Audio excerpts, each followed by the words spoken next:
Nanawagan ang election watchdog group na Kontra Daya sa Commission on Elections na i-recount na ang mga boto sa ilang lugar noong eleksyon 2022. Pinabubuksan ng Kontra Daya ang ilang ballot box sa Santo Tomas, Batangas.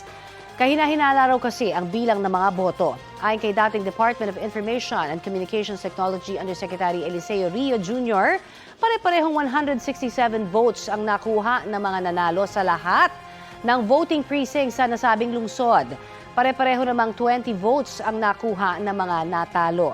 Ayon kay COMELEC Chairman George Garcia, bukas pag-uusapan ng Unbank ang petisyon kontra Daya. Kapuso, para sa mga maiinit na balita, mag-subscribe sa GMA Integrated News sa YouTube. Sa mga kapuso naman abroad, subaybayan nyo kami sa GMA Pinoy TV at sa www.gmanews.tv.